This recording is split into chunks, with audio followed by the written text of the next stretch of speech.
प्रिय मित्रों, आप सभी का हमारे YouTube चैनल डिजिटल ज्योतिष गुरु में बहुत बहुत स्वागत है। और आज हम चर्चा करने जा रहे हैं कुंभ राशि समय विचार विश्लेषण, यानी ऐसा समय जो हमें विशेष ध्यान रखने की आवश्यकता रहती है।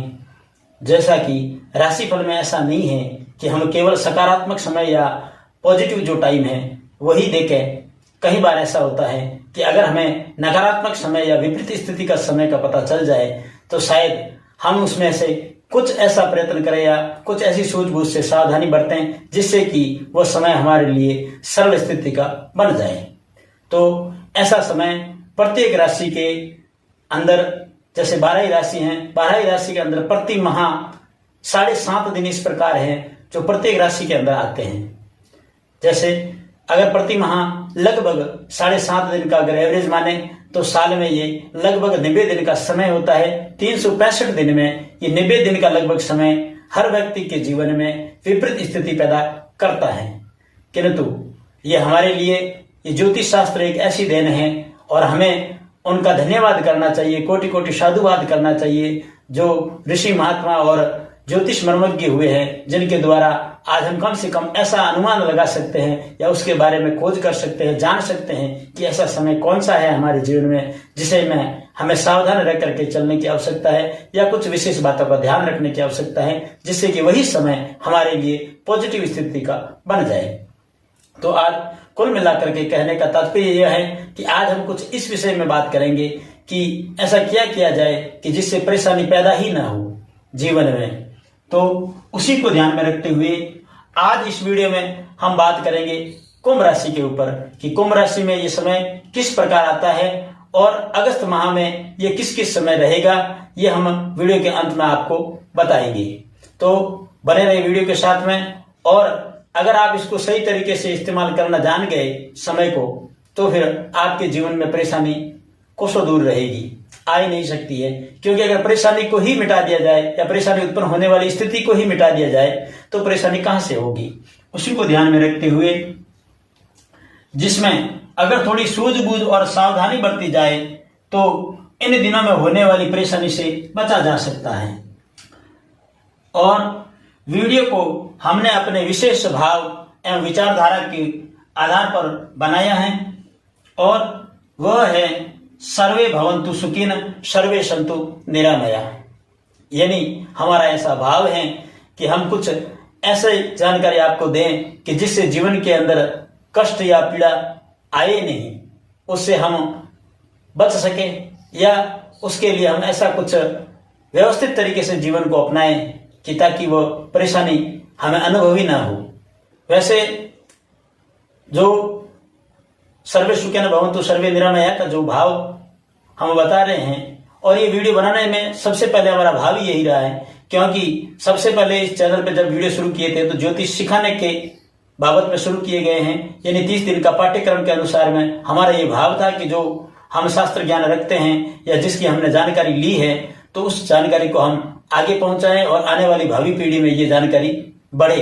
उसी को ध्यान में रखते हुए ये वीडियो बनाना शुरू किए। और फिर आपका जैसे जैसे भाव, प्रेम और स्नेह मिला और विश्वास की तीव्रता को देखते हुए सर्वे भवन्तु सुखिन सर्वे सन्तु निरामया, यानी जहां तक हो सके हमारे प्रयत्न के द्वारा या हमारे प्रयास द्वारा जन जीवन में सुख और समृद्धि बनी रहे। और हमारे मार्गदर्शन के द्वारा या ज्योतिष के द्वारा अगर हम किसी की सहायता कर सकते हैं या उसके लिए मार्गदर्शन कर सकते हैं तो यह हमें अपने आप में बड़ी खुशी है। और उसी को ध्यान में रखते हुए इस तरह के वीडियो बनाने का हम प्रयास कर रहे हैं जिससे कि आप भली भांति उस समय को ही जान सके कि जो विपरीत स्थिति पैदा करता है।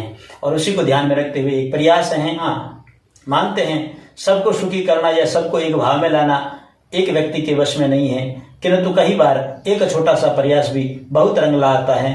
और उसी को ध्यान में रखते हुए ये प्रयास कर रहे हैं। और अगर इसे विस्तार से आप जानना चाहते हैं, समझना चाहते हैं, तो हम एक छोटी सी आपको बात समझाते हैं कि किस तरह से एक व्यक्ति का प्रयास बहुत कुछ कर सकता है या आगे वाले के जीवन में परिवर्तन ला सकता है। तो उसके लिए एक छोटी सी आपको घटना सुनाता हूं कि जैसे समुद्र के अंदर कई बार ज्वार आता है और समुद्र अपने उफान पे आकर के बाहर की ओर बढ़ जाता है। पानी उसका बाहर की तरफ छलक जाता है। तो समुद्र के पानी के छलकाव के साथ में सैकड़ों मछलियां बाहर जमीन पर आ गई और वो मछलियां तड़पने लगी। किंतु उसी समय पास से निकलते हुए एक राहगीर ने देखा कि मछली तड़प रही है, तो मछलियों को उठा करके एक एक को समुद्र के अंदर छोड़ने जाता और फिर वापिस आता और एक मछली को उठा करके दूसरे को फिर लेके जाता। इस तरह का वो प्रयत्न करना शुरू किया उसने। तो काफी लोग दूर से खड़े देख रहे थे और पास से एक व्यक्ति ने निकलते हुए पूछा कि भाई, इस तरह से आप जतन कर रहे हो, इससे क्या फर्क पड़ेगा? मछलियां तो काफी है, तो आपका ये एक एक मछली को छोड़ने का प्रयास, क्या फर्क पड़ेगा इन मछलियों को? उसके हाथ में एक मछली थी और उसको पानी में छोड़ते हुए उसने कहा कि किसी को फर्क पड़े या न पड़े, या इनको कब फर्क पड़ेगा पता नहीं, किंतु जो ये अभी मेरे हाथ में है इसको फर्क पड़ेगा। और इसको कहते हुए उसने जल में छोड़ दिया। कहने का तात्पर्य यह है कि जिस प्रकार उसने उस मछली को जीवन दान दिया है उसको तो फर्क पड़ रहा है, ठीक उसी तरह से हमारा भाव ये रहता है कि जो हमने वीडियो बनाए हैं और उन वीडियो को जो समझने की प्रयत्न कर रहे हैं और जो हमसे जुड़े हुए हैं और जो आप लोग देख रहे हो, तो इस वीडियो से या इस जानकारी से आपको फर्क पड़ता है, हमें फर्क पड़ता है, बस हमारे लिए यही संतुष्टि काफी है। उसी को ध्यान में रखते हुए हम अपने भाव और विचारधाराओं के साथ में वीडियो बनाते जा रहे हैं और आप वीडियो देखें और उसका लाभ लेवें और सूझबूझ के साथ में उन वीडियो में जो बताई हुई बातें हैं उनका प्रयोग करेंगे तो जीवन आपका सुखमय होगा, निश्चित रूप से होगा, इसमें कोई संशय नहीं है। यह हमारा अटल विश्वास है और जिस तरह का हमने अध्ययन किया है और शास्त्र मत के अनुसार में शास्त्र को ध्यान में रखते हुए जो बातें बता रहे हैं, तो निश्चित रूप से आप उसके ऊपर चलेंगे तो निश्चित ही आपको सफलता और सुखमय जीवन की प्राप्ति होगी, इसमें कोई संशय नहीं है। तो चलते हैं सीधा आज के विषय पर। इस चंद्र राशि गोचर प्रवेश काल में आपकी राशि से चंद्रमा चतुर्थ भाव, अष्टम भाव और द्वादश भाव में, यानी आपकी राशि से चंद्रमा चौथे, आठवें और 12वें भाव में है, तो यह समय आपके लिए नकारात्मक परिणाम वाला बना रहेगा। और यह वह समय है जो जातक के प्रत्येक शुभ कार्य जैसे विवाह, मांगलिक कार्य, मुहूर्त या विशेष कार्य, उनमें त्याग बताया गया है। ये जो समय होता है चतुर्थ, अष्टम और द्वादश जो चंद्रमा होता है, इसे निषेध बताया गया है, अशुभ बताया गया हो, तो इसे हम भी मुहूर्त में काम में कभी नहीं लेते हैं, क्योंकि चतुर्थ भाव में चंद्रमा हो तो कलह करवाता है। अगर जो माह चल रहा है, जैसे हमने बात की अगस्त माह, तो उस माह में अगर जो चतुर्थ भाव में जिस राशि में, अगर कुंभ राशि में जो चंद्रमा है, तो वह कलह करवाएगा। और ज्योतिष शास्त्रीय सूत्र में चतुर्थ चंद्रमा यानी उस चंद्रमा को शिशु रूप में माना गया है। तो इसको समझने के लिए आप ऐसे भी समझ सकते हैं कि वह प्रभाव कैसे करता है, किस रूप में करता है। अगर चतुर्थ भाव में चंद्रमा है तो आप मान लीजिए वो शिशु भाव में है, और शिशु भाव का अर्थ आप जानते होंगे कि आप किसी भी बच्चे के पीछे आप कब तक चल सकते हैं। अगर मान लीजिए आपको बच्चा आकर के कोई चीज कहता है कि ऐसा नहीं ऐसा करूंगा, तो आप उसे कैसे हैंडल करते हैं, आप उसके साथ में कैसा बर्ताव करते हैं। बच्चा आ गया, अगर किसी बात का जिद किया है या किसी चीज के लिए मनाने के लिए वो जिद कर रहा है, तो आप क्या कहेंगे उससे कि अभी नहीं करेंगे, बाद में लाएंगे, अभी काम है, बाद में चलेंगे। ठीक उसी तरह से ये चतुर्थ भाव का जो चंद्रमा है, वो जो 2.5 दिन का लगभग का जो समय है, 2 से 2.5 दिन का, वो इसी प्रकार से है। अगर उस समय को आप शिशु भाव को ध्यान में रखते हुए, जिस प्रकार शिशु आपके पास में आकर के उस समय कहता है और कुछ उसको आप किस तरह से समझाते हैं, उसी तरह से उस समय को अगर आप निकाल देते हैं आगे के लिए कि आज नहीं, ये काम हम 2 दिन बाद करेंगे, या इसमें हमें कौन सी सावधानी रखनी है, तो निश्चित मानिए जो कलह होने वाली है या जो इस चंद्रमा का प्रभाव है, उससे आप बच जाएंगे। तो चतुर्थ चंद्रमा है वह कलह करवाता है, और अष्टम भाव में चंद्रमा हो तो मृत्यु तुल्य कष्ट प्रदान करवाता है। यानी जो अष्टम चंद्रमा है, तो ज्योतिष शास्त्रीय सूत्र के अंदर अष्टम चंद्रमा को युवा चंद्रमा बताया गया है। तो आप सीधा आंकड़ा लगा सकते हैं कि अगर युवा व्यक्ति है और अगर आप उससे बहस कर रहे हैं, यहाँ आप किसी भी प्रकार से उनसे झगड़ा कर रहे हैं, तो हो सकता है अगर आप ज्यादा हैवी हो रहे हैं तो आपकी जीत निश्चित है, और अगर वो हैवी हो रहा है तो उसकी जीत निश्चित है।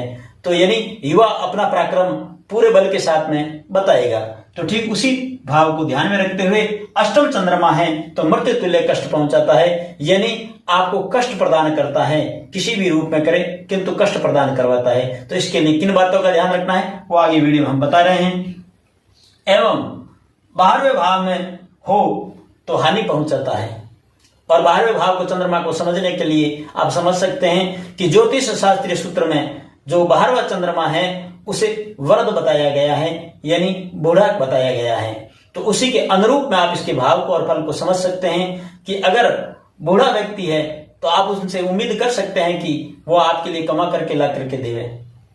तो ठीक वही भाव यहां स्पष्ट होता है कि अगर 12वां चंद्रमा है तो आपको हानि करवाएगा, निश्चित रूप से हानि करवाएगा। अगर आपका जो भी व्यापार है, मान लीजिए आप किसी के अंदर इन्वेस्टमेंट कर रहे हैं या शेयर मार्केट से जुड़े हुए हैं या किसी प्रकार की व्यापारी की बड़ी डील कर रहे हैं, और अगर आपका 12वां चंद्रमा है तो निश्चित रूप से आपको उसमें हानि होगी, वह आपको सकारात्मक परिणाम दे ही नहीं सकता है। क्योंकि इसमें स्पष्ट कर रहे हैं कि 12वां चंद्रमा है वो बूढ़ी अवस्था में है, यानी वृद्ध चंद्रमा बताया गया है। तो वृद्ध चंद्रमा आपको लाभकारी फल प्रदान कर ही नहीं सकता है। तो उस समय में आपको चाहिए कि उस समय को आप आगे के लिए डिले करें। अगर ऐसा कोई विशेष कार्य है या विशेष डील है या विशेष सौदा कर रहे हैं आप, तो या कई बार ऐसा होता है विशेष कोई निर्णय भी होता है किसी बात को लेकर के, तो उसको आगे के लिए टालना चाहिए। लेन देन का व्यवहार कर रहे हैं तो उसे आगे के लिए टालना चाहिए। कुल मिलाकर के जिस समय अवधि में ये तीनों चंद्रमा हो उस समय हमें अपने जीवन में अपने द्वारा सावधानी बरतनी चाहिए। तो आज हम आपको एक सूत्र बता रहे हैं जिसे अगर आप सही से समझ के जीवन में अपनाते हैं तो आप अपने दैनिक जीवन में होने वाली परेशानी को आप अपनी व्यवस्थित जीवन शैली से परेशानी हल कर सकते हैं। कैसे, आइए जानते हैं। कि मान लीजिए आज पंचांग में चंद्रमा राशि गोचर में वृषभ राशि का चंद्रमा है, जो कुंभ राशि के जातकों के लिए वह चतुर्थ भाव, और यह समय रहेगा लगभग 2 से 3 दिन का, यानी 2 दिन का, 2.5 दिन का या 3 दिन का लगभग। अब इन 2 से 3 दिन में आपको करना क्या है, यानी ऐसा किस तरह का हम व्यवहार या अपनी जीवन शैली को अपनाएं कि जो ये प्रभाव कर रहा है अपना चतुर्थ चंद्रमा, ये न करें। सबसे बड़ी बात इसमें यही है।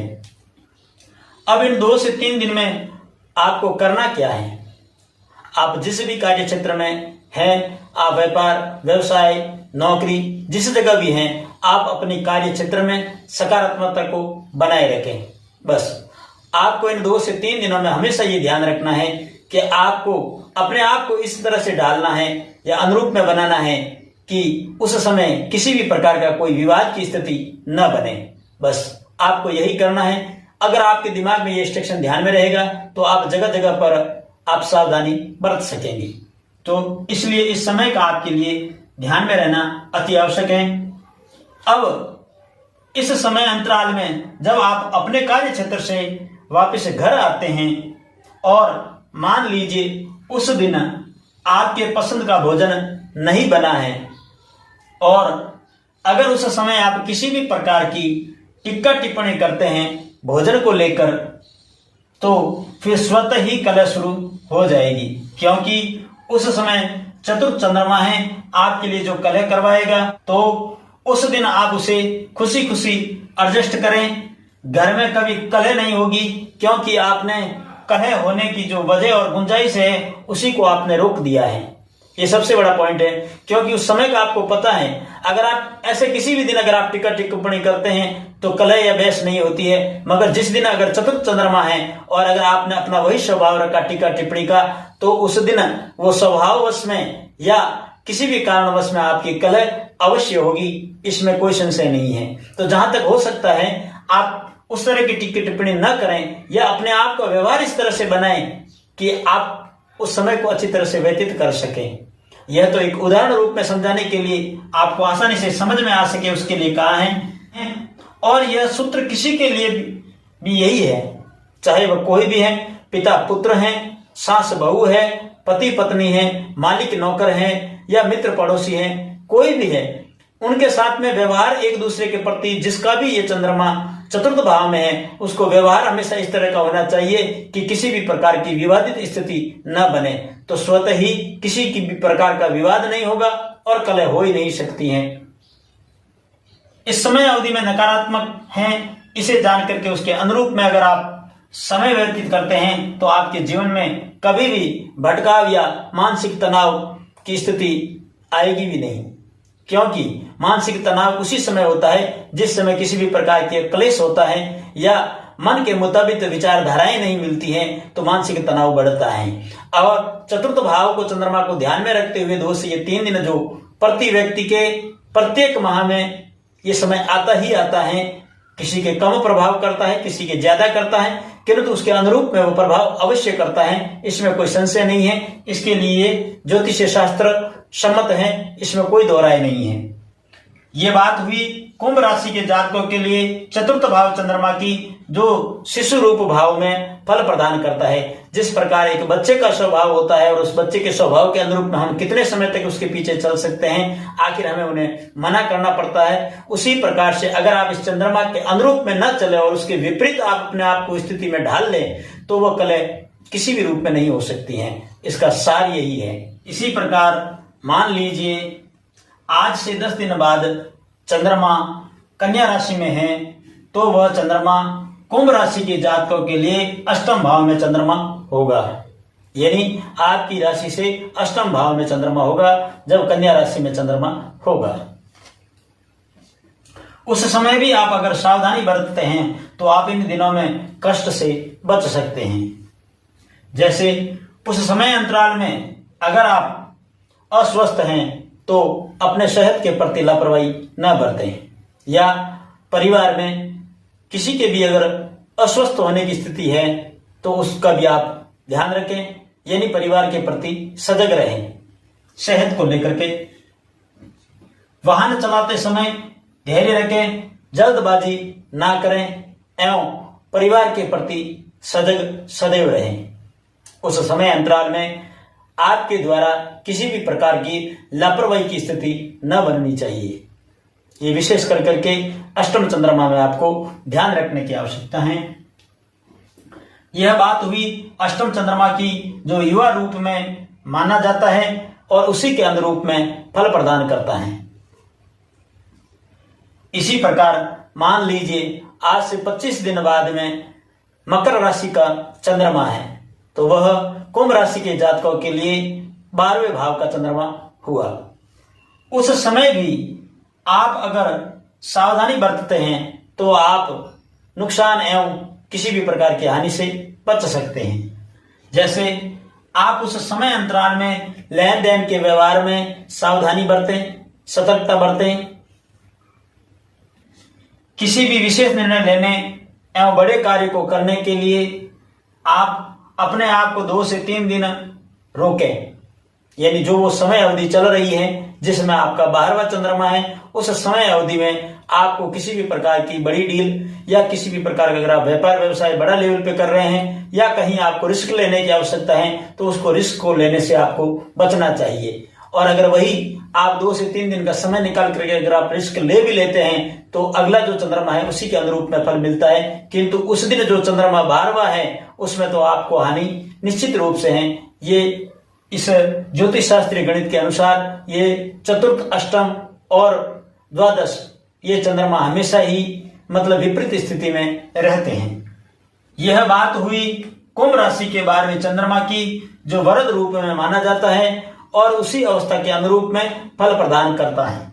साथ ही हमारा प्रयास रहेगा कि हम वो समय आपके लिए विशेष लाभदायी हैं उसके ऊपर भी हम वीडियो बनाने का प्रयास करेंगे, ताकि यह आज का जो वीडियो है हमने आपको नकारात्मक समय के बारे में बताया है कि इस समय में हमें सावधान रहना चाहिए, मगर ऐसा भी हम वीडियो बनाने जा रहे हैं जिसके अंदर हम आपको ये बता सकें कि कौन सा चंद्रमा आपके लिए विशेष फलदायी रहता है, जिसके द्वारा कि आप रिस्क भी लेवें तो भी आपको फायदा निश्चित रूप से होगा या उस कार्य में आपको हानि न हो। ऐसे भी चंद्रमा आपके राशि के अंदर कौन कौन से हैं उसके बारे में भी हम वीडियो बनाने का पूरा प्रयास करेंगे।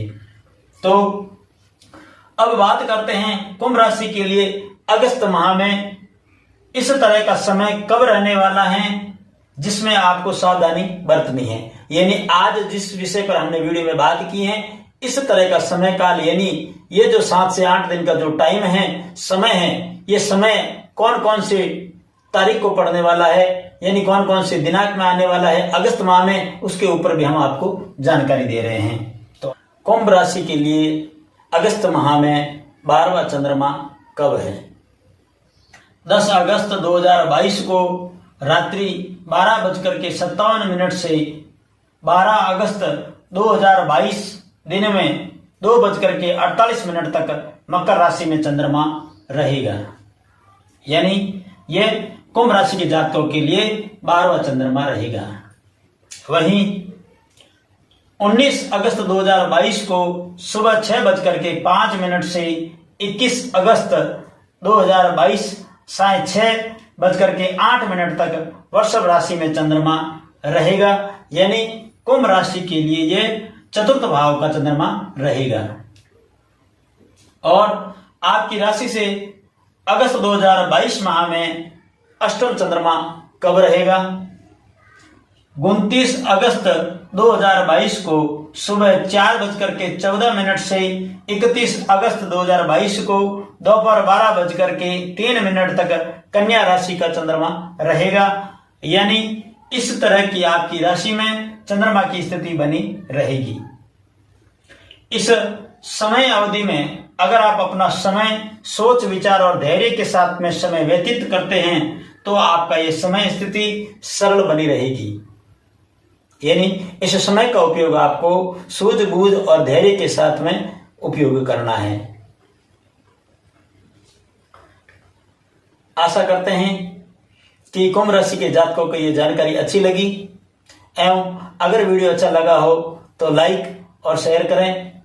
एवं इसी प्रकार की जानकारी हमसे आगे भी चाहते हैं तो कृपया चैनल को सब्सक्राइब करें एवं कमेंट बॉक्स में कमेंट करें। कमेंट बॉक्स आपका अपना है ताकि आपके कमेंट का समाधान अगले वीडियो में मिल सके। हरि ओम।